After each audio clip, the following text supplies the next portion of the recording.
اعوذ باللہ من الشیطان الرجیم بسم اللہ الرحمن الرحیم الحمد للہ رب العالمین باعث الانبیاء والمرسلین بارئ الخلائق اجمعین ثم الصلاة والسلام على افضل الخلق محمد وآلہ الطیبین الطاہرین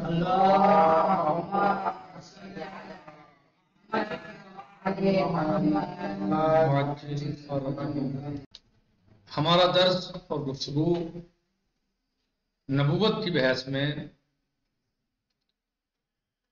قرآن کریم کے معجزہ ہونے کے بارے میں جاری و ساری ہے۔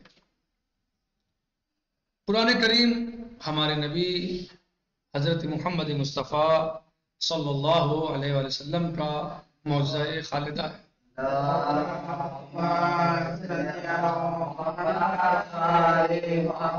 یہ سب سے بڑا معجزہ ہے آپ صلی اللہ علیہ وسلم کا، اور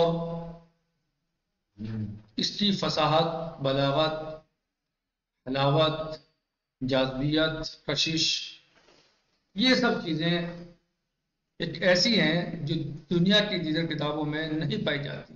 اس کے علاوہ اور بھی بہت ساری چیزیں ہیں، لیکن چونکہ اس زمانے میں فصاحت و بلاغت کے بڑے چرچے ہوا کرتے تھے، فصاحت و بلاغت کا بڑا شور تھا، اور لوگ یعنی فصاحت و بلاغت جو ہے وہ اس پر اپنے فخر کیا کرتے تھے، تو اللہ عز و جل نے اپنے حبیب کو، نبی اور رسول کو قرآن کریم جیسا معجزہ دے کر بھیجا کہ جو اتنا بڑا معجزہ ہونے کے باوجود کہاں سے تشکیل پایا؟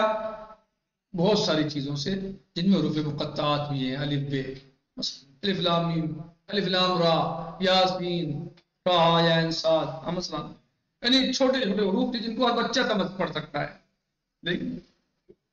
لیکن یہی خود قرآن کریم کے معجزہ ہونے پر دلیل بھی ہے۔ ساتھ ایسی چھوٹی چیز سے اور ایسی آسان چیز سے اللہ عز و جل نے جو ہے وہ معجزہ بنا کے لوگوں کے سامنے پیش کر دیا، اور بار بار چیلنج کیا کہ اس کا جواب لے آؤ، اگر تمہیں شک ہے اس کی کتاب خدا ہونے پر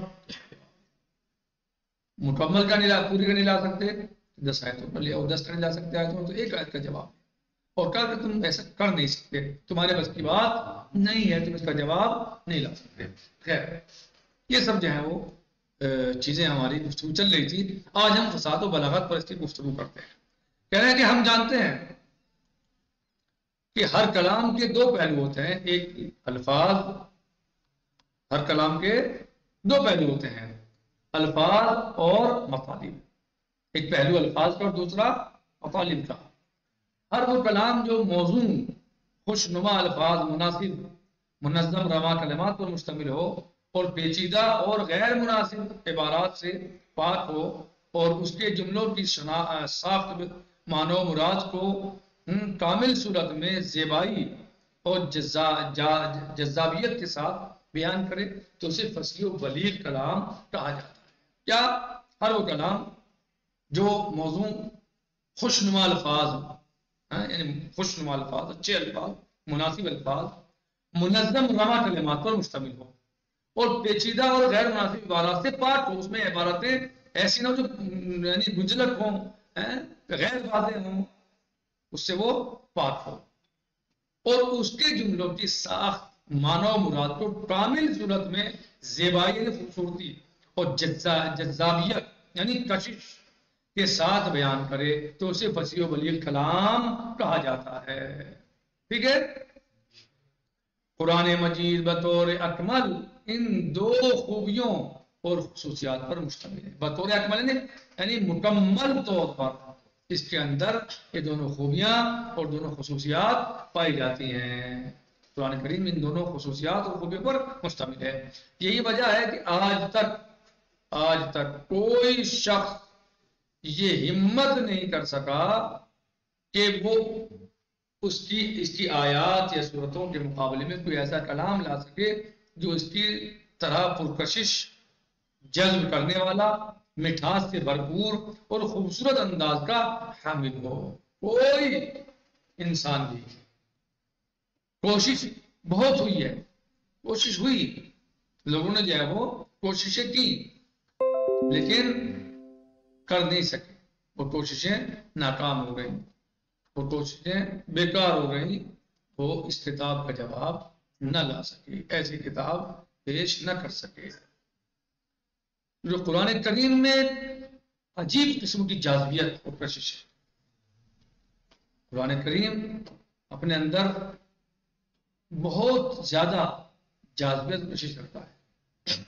انسان اس کو پڑھتے پڑھتے ملول نہیں ہوتا، اس کو پڑھنے سے زیادہ پڑھنے سے بور نہیں ہوتا، تھکتا نہیں ہے کہ بھائی اتنا پڑھ دیا مثلا جو ہے تو اب وہ اسے مثلا اس کا دل بھر جائے، اکتا جائے گا، بلکہ جتنا زیادہ پڑھتا رہے گا اتنی مزہ آتا رہے گا، اور جتنی بار پڑھتا رہے گا اتنے مطالب اس کے سامنے کھل کر آتے رہیں گے، اور لگے گا ہر بار کہ جیسے پہلی بار پڑھا۔ جو انسان غور و خوض کے ساتھ اس کو پڑھے، سمجھنے کے اعتبار سے اس کو پڑھے، تو ہر دفعہ جب بھی پڑھے گا تو جو ہے نئے مطالب سامنے قرآن کریم پیش کرے گا۔ اور یہ قرآن کریم کا خود ایک معجزہ ہے کہ قرآن کریم ہر زمانے کے لوگوں سے اسی زمانے کے اعتبار سے بات کرتا ہے۔ اس میں جو ہے وہ یہ پرانا نہیں ہوتا قرآن، ہاں لگتا ہے کہ آج ہی نازل ہوا۔ کہہ رہے گزشتہ سبق میں ہم پڑھ چکے ہیں کہ مشرکین عرب کا فاضل اور منتخب شخص ولید بن مغیرہ، یعنی ان کا فاضل تھا اور منتخب تھا۔ کون؟ ولید بن مغیرہ، یہ آپ نے پڑھا نا گزشتہ درس میں، آیات قرآن کو سن کر ہیجان زدہ ہو گیا تھا، اس کے دل میں ہیجان ہو گیا اور وہ پریشان ہو گیا، اور قرآن کا مقابلہ کرنے کے لیے ایک مدت تک دقیق غور و فکر اور مطالعہ کرتا رہا۔ بالآخر ناکام و نامراد ہو کر اس نے سرداران قریش سے کہا کہ وہ لوگوں سے کہیں کہ قرآن سحر اور محمد علیہ باللہ خاتم الانبیاء ساحر ہیں۔ کیا کہا اس نے، جس نے خبیث نے، یعنی بجائے اس کے کہ وہ کہتا کہ اللہ کی کتاب ہے، اللہ کا کلام ہے، کیا کہا کہ قرآن جادو اور محمد علیہ باللہ جادوگر ہیں۔ یہ کیا تھا؟ یہ ان کا انتہائی اپنی ہار ماننے کا اعلان تھا، اور کچھ نہیں تھا، یہ ان کا ہار مان لینا تھا یہ، ورنہ کیوں؟ تاکہ کیونکہ وہ اس بات کو سمجھ چکا کہ عام کتاب نہیں ہے، اللہ کی کتاب مجھے اسے ماننا نہیں ہے، لہذا پھر کیا کریں؟ جادو کہہ دو بات ختم، جادو کہہ دو بات ختم۔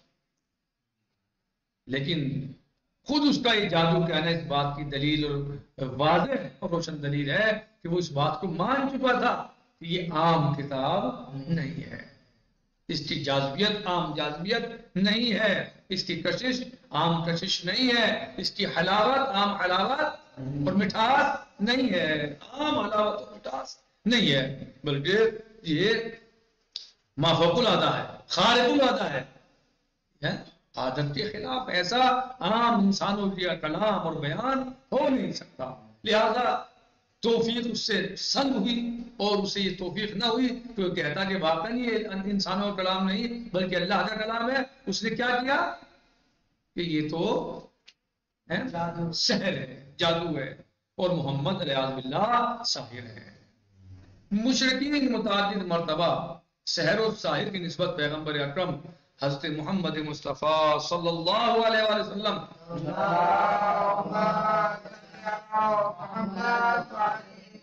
کی طرف دیتے رہے، اگرچہ وہ اس نسبت کے ذریعے پیغمبر اسلام صلی اللہ علیہ وسلم کی مذمت کرنا چاہتے تھے، مگر در حقیقت وہ آپ صلی اللہ علیہ وآلہ وسلم کی تعریف و ستائش کر رہے تھے۔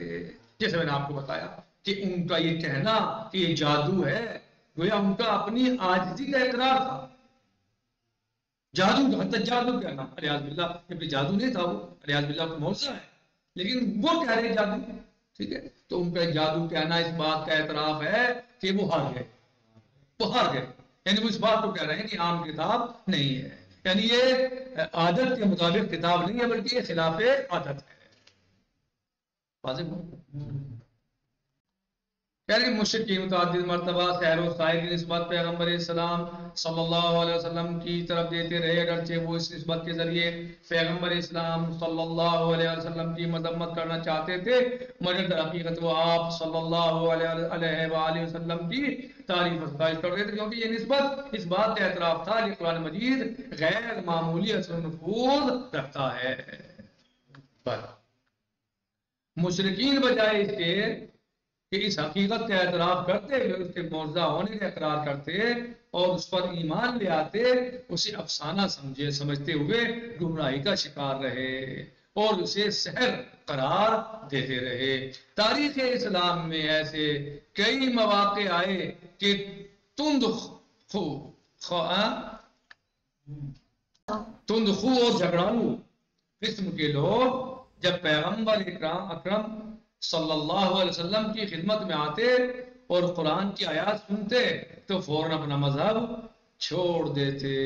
اللہم صلی علی محمد، یعنی وہ جھگڑالو ہوتے تھے، تند خو ہوتے تھے، یعنی تیز مزاج کے، تیز دماغ کے لوگ ہوتے تھے، مگر جیسے ہی وہ ہمارے نبی حضرت محمد مصطفیٰ صلی اللہ علیہ وسلم کی خدمت میں آتے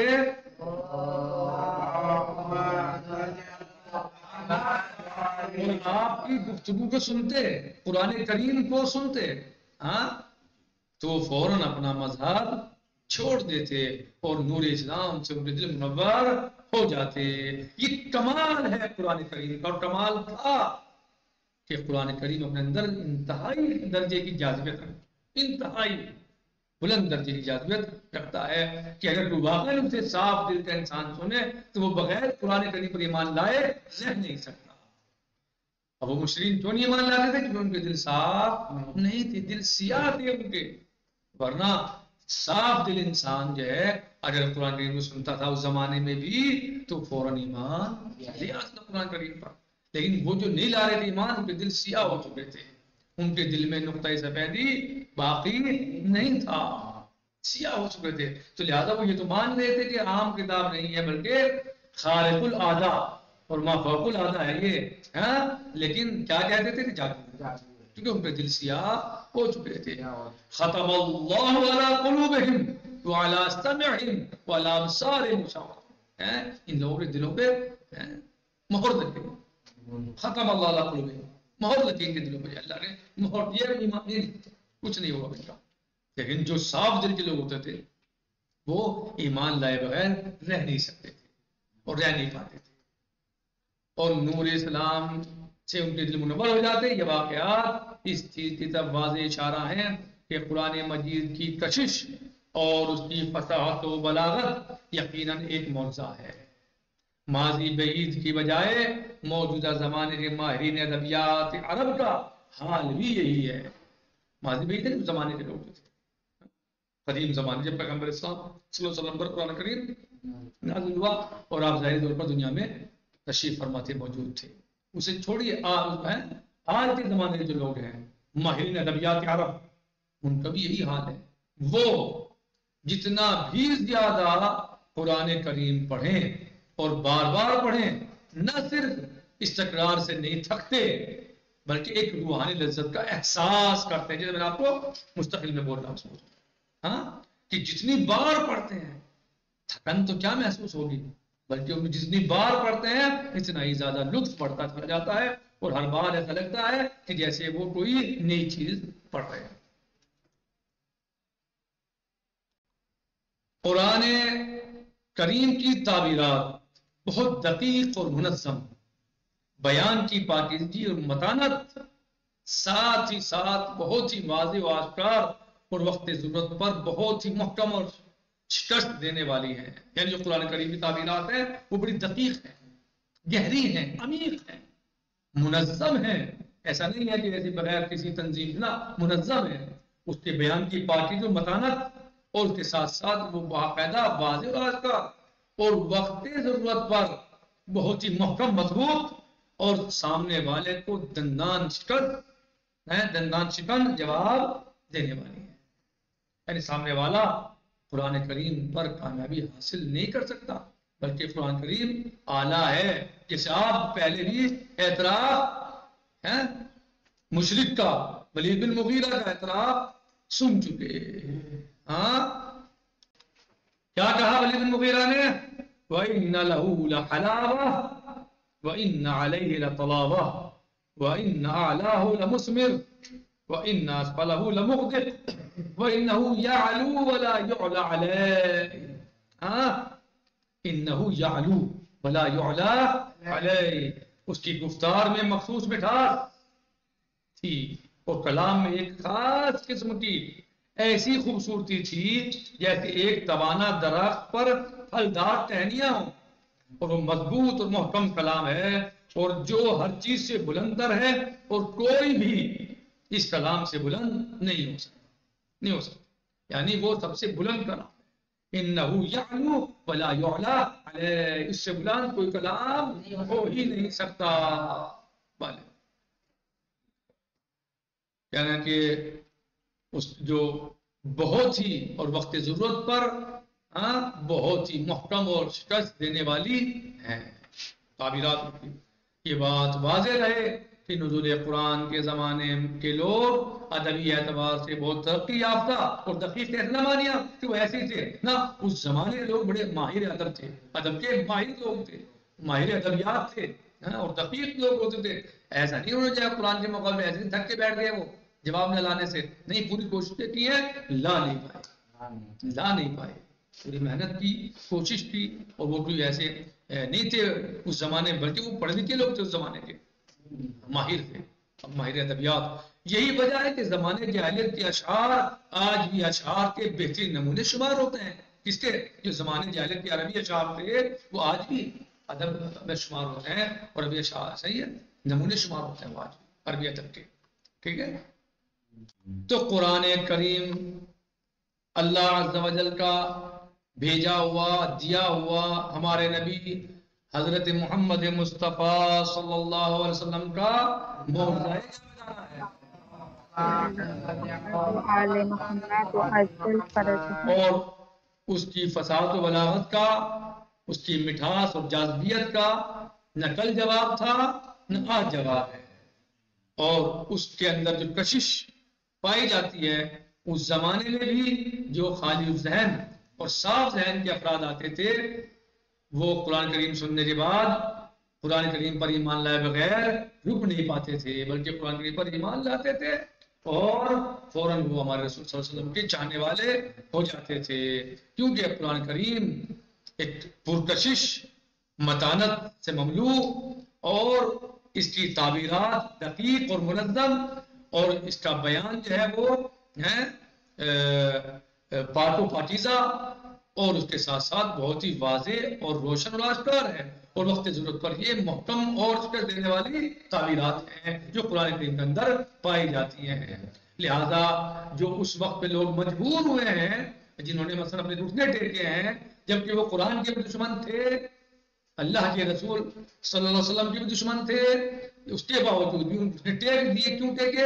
کہ ان کی بس کی بات نہیں تھی کہ اس کا جواب لے آئے. اور حالانکہ وہ کوئی عام لوگ نہیں تھے بلکہ اس زمانے کے ماہر ادبیات تھے, عربی ادب کے ماہر لوگ تھے. ان کے اشعار آج بھی مثالوں میں پیش کیے جاتے ہیں عربی ادب کی.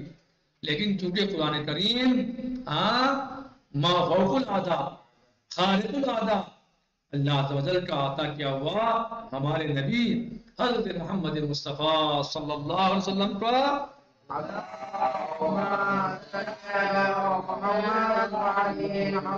دیا ہوا اللہ عز و جل کا یہ معجزہ خالدہ ہے. آج ہم اسی پر اکتفا کرتے ہیں.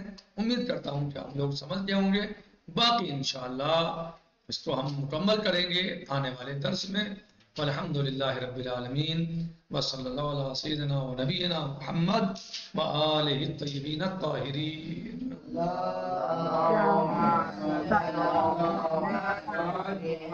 السلام علیکم ورحمۃ اللہ تعالی وبرکاتہ. فی امان اللہ. خدا حافظ.